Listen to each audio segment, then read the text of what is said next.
విశాఖలో ప్రైవేట్ లాడ్జ్ల దందా రోజురోజుకు పెరిగిపోతుంది. ఆన్లైన్లో బుకింగ్ పేరుతో ఓయో రూమ్స్ అడ్డుపెట్టుకొని మైనర్ బాలికలలో అసభ్యంగా ప్రవర్తిస్తూ చుట్టుపక్కల ఉన్న స్థానికులు ఆ భయాందోళనకు గురవుతున్నారు. విశాఖ కెప్టెన్ రామారావు జంక్షన్ సమీపంలో ఉన్న మణికంఠ రెసిడెన్సీ హోటల్లో జరుగుతున్న దందాపై మరింత సమాచారం మా ప్రతినిధి ప్రదీప్ అందిస్తారు.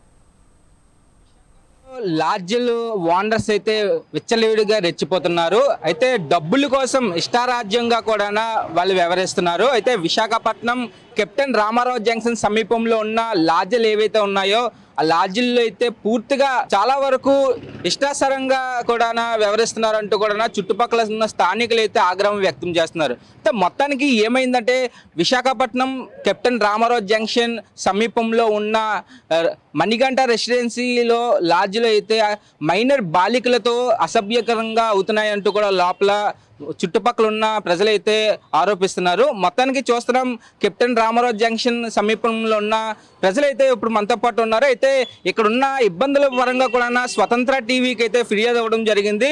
పలుసార్లు పోలీస్ డిపార్ట్మెంట్కి కూడా ఫిర్యాదులు ఇచ్చినా సరే ఇట్లాగే ఒక వారం రోజులు ఆగుతున్నాయి, కానీ మళ్ళీ వారం రోజుల తర్వాత డబ్బుల కోసం అయితే కాలేజ్ స్టూడెంట్స్తో పాటు పూర్తిగా ఇక్కడ సిరంజిలు ఏవైతే డ్రగ్స్తో పాటు అట్లాగే చెడు వ్యసనాలకు సంబంధించి మందు బాటిల్ ఇవన్నీ కూడా మేడపై నుంచి వాళ్ళ ఇంట్లోకి ఇసురుతున్నారంటూ కూడా చుట్టుపక్కల ఉన్న స్థానికులు అయితే ఆగ్రహం వ్యక్తం చేస్తున్నారు. అయితే ప్రస్తుతం అయితే మనతో పాటు కెప్టెన్ రామారావు జంక్షన్ సమీపంలో ఉన్న స్థానికులు అయితే ఉన్నారు. మరిన్ని విషయాలు అడిగి తెలుసుకుందాం.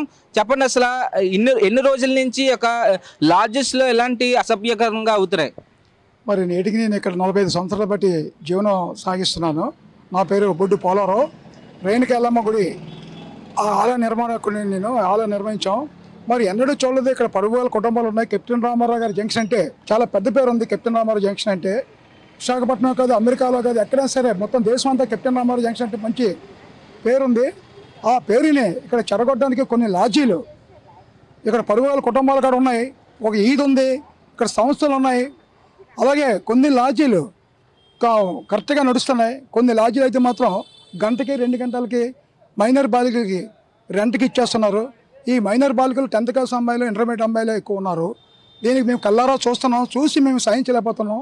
చెప్పండి, అసలు మీకు ఎలాంటి ఇబ్బందులు ఎదురవుతున్నాయి ఒక లాడ్జ్ వల్ల?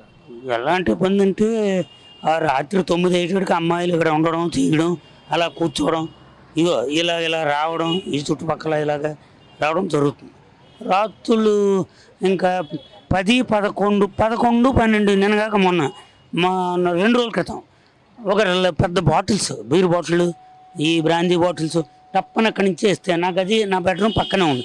టప్పని తప్పుడైంది, ఏ టైంతో తప్పుడు అయిందని చాలా పెద్ద తప్పుడుతో పడ్డాయి. ఇంకేంటి ఇంజక్షన్స్ ఏవో అంటున్నారు? ఇంకేంటి అదే చిరంజీవులు అవి మా మేడ మీద పక్కన, మా గదికి పక్కన మేడ ఉంది పైన, ఆ మేడ మీద చిరంజీవులు ఇవన్నీ చాలా ఇంజక్షన్లు చేసుకున్నాయి. డిస్పోజల్స్ అన్నీ పడిపోతున్నాయి. 2-3 సార్లు నేను కంప్లైంట్ చేశాను. వీళ్ళతో కూడా చెప్పాం. వీళ్ళు పోలీసులు చెప్తున్నారు, వాళ్ళు వస్తున్నారు, చేస్తున్నారు, వెళ్ళిపోతున్నారు. కానీ వాళ్ళు ఎక్కడ అసలు మాట్లాడడం, వెళ్ళి మాట్లాడడం ఇది లేదు. మా ఇంటికి వచ్చి అడుగుతున్నారు రూములు ఖాళీగా ఉన్నాయని. నానా బాధపడుతున్నాం. విశాఖపట్నంలో దారుణంగా ఈ యొక్క లాడ్జ్ల విషయంలో ఉన్న లాడ్జ్ వాండర్స్ అయితే విచ్చలవిడిగా రెచ్చిపోతున్న పరిస్థితి అయితే కనబడుతుంది. అయితే పూర్తిగా ఇదైతే విశాఖపట్నంలో అల్లిపురం సమీపంలో ఉన్న లాడ్జీలు, కానీ అయితే విశాఖపట్నంలో కీలకంగా కొన్ని చోట్ల లాడ్జీలు ఏవైతే ఉన్నాయో డబ్బులకి ఒక ఆశపడి కూడా మైనర్ బాలికలతో చాలా వరకు ఇక్కడ లోపల లాడ్జీల్లో అయితే యువతకి ఎక్కువగా రూములు ఇస్తూ కూడా డబ్బుకు ఆశపడి కూడా రకరకాలుగా వీళ్ళు అసభ్యంగా వ్యవహరిస్తున్నారు ఇక్కడ. అయితే చుట్టుపక్కల ఉన్న వాళ్ళు కూడా చాలా ఇబ్బందులు పడుతున్నారు. అయితే సిరంజిలు కానీ, నిరోధ ప్యాకెట్లు కానీ, అట్లాగే ఏవైతే ఒక మందు బాటిళ్ళు కూడా పూర్తిగా వాళ్ళ ఇంట్లపై కూడా విసిరేసి కూడా స్థానికులను అయితే భయాందోళనకు గురి చేస్తున్నారు. అయితే ఇప్పటికైనా పోలీసులు నగరం మొత్తం కూడా ఈ యొక్క లాడ్జీలు ఏవైతే ఉన్నాయో ఈ లాడ్జీలు అన్నిటిపైన చర్యలు తీసుకోవాలి. ప్రతి ఒక్క లాడ్జీల్లో ఉన్న డైరీలన్నీ కూడా చెక్ చేసి ఎవరైతే వస్తున్నారో, ఎవరు వెళ్తున్నారో, వాళ్ళ ఏజ్ అంతా కూడా మొత్తం పోలీసులు క్లియర్గా చెక్ చేసి కూడా మొత్తం ఎలాంటి పరిణామాలు జరగకుండా కూడా చూసుకోవాలి. అయితే ముఖ్యంగా ఈ కెప్టెన్ రామారావు జంక్షన్ దగ్గర ఉన్న మణికంఠ రెసిడెన్సీ వాళ్ళకైతే ఎవరైతే ఉన్నారో వీళ్ళు వాంటర్స్ ఎవరైతే ఉన్నారో వీళ్ళపై చర్యలు తీసుకోవాలి. అట్లాగే ఇప్పుడు ఎన్నడూ లేగా ఇట్లాంటి అసభ్యంగా కూడా అవకంట కూడా వీళ్ళపై చర్యలు తీసుకోవాలంటూ కూడా కెప్టెన్ రామారావు జంక్షన్ సమీపంలో ఉన్న ప్రజలైతే కోరుతున్నారు. కెమెరామ్యాన్ శివతో ప్రదీప్, విశాఖ నుంచి స్వతంత్ర.